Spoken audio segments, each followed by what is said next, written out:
కరువు కాటకాలొస్తే అన్నదాతలు తల్లడిల్లుతారు. వరదలు వెల్లువెత్తితే వణికిపోతారు. పంట నష్టాలతో పెట్టుబడులు రాక దిగులు చెందుతారు. ప్రకృతి వైపరీత్యాలను తట్టుకునే సహభాగి సహా 20 రకాల కొత్త వరి విత్తనాలను సృష్టించారు ఒడిశా శాస్త్రవేత్త స్వాతి.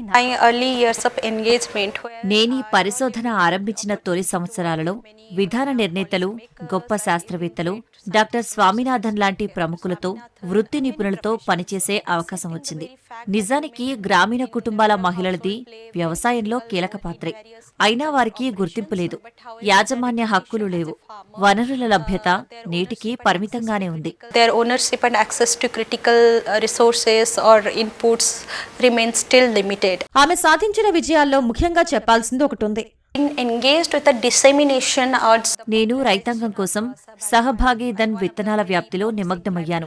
ఎలాంటి వాతావరణ ప్రతికూలతనైనా తట్టుకునే ఈ వడ్లకు ఆదరణ బావుంది. మన దేశంలో విత్తనోత్పత్తిదారుల సహకారంతో వీటిని రూపొందించాం.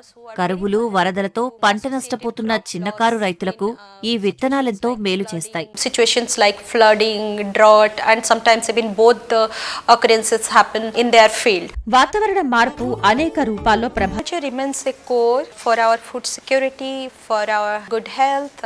ఆహార భద్రతకు, ఆర్థిక వ్యవస్థ పుష్టికి వ్యవసాయం ఎంతో ముఖ్యం. పెరిగే జనాభాకు సరిపడా ఆహార లభ్యతపై నేను ఆశాభావంతో ఉన్నాను. శాస్త్రీయ ఆవిష్కరణలు, సాంకేతికత మహోన్నత పాత్ర పోషిస్తాయి. అయితే మేము ఒక సమతుల్య విధానాన్ని రూపొందించాలి. చిన్నకారు రైతులకు ఎప్పటికప్పుడు ఇలాంటి సమాచారం, సాంకేతికత అందేలా చూడాల్సి ఉంది. Technology as such for smallholders. గతంలో మహిళా కిసాన్ సశక్తికరణ పరియోజన. మహిళా కిసాన్ స్వశక్తికరణ్ పరియోజన పథకం ఈ దేశంలో వనితల ఆధ్వర్యంలో సాగిన ఓ అత్యుత్తమ వ్యవసాయిక పథకంగా నిలిచింది. ఈ దార్శనికత మా ముఖ్య కార్యక్రమాల్లో కనపడుతుంది. CGIR గా సంక్షిప్తంగా పిలిచే అంతర్జాతీయ వ్యవసాయ పరిశోధనా మండలి కార్యక్రమాలలో మహిళలు చురుగ్గా పనిచేస్తున్నారు. ప్రత్యేకించి విత్తనాభివృద్ధి వ్యవస్థలో ఈ మార్పును చూడవచ్చు. విత్తన వ్యవస్థలు, విత్తనాలకు స్త్రీలే నిజమైన సంరక్షకులు అని విశ్వాసం. వివిధ సాంకేతికతలు ఉపయోగించి చేసే అభివృద్ధిలో మేము వారిని నిమగ్నం చేస్తాం. Scaling as well as enterprise development around. The year 2023 was very special for me. 2023 సంవత్సరం నాకు చాలా ప్రత్యేకం. ఎందుకంటే అమెరికాలోని అయోవాలో ఉన్న వరల్డ్ ఫుడ్ ప్రైజ్ ఫౌండేషన్ నుంచి ప్రతిష్టాత్మకమైన నార్మన్ బోర్లాగ్ పురస్కారం అందుకున్నాను. వ్యవసాయ రంగంలో గొప్ప శాస్త్రవేత్తల్లో అగ్రగణ్యులైన నోబెల్ బహుమతి గ్రహీత బోర్లాగ్ పేరిట ఏర్పాటైన ఈ అవార్డును 40 ఏళ్ల వయసులోపు వ్యవసాయ, ఆహార భద్రతా శాస్త్రవేత్తలకు ప్రకటిస్తారు.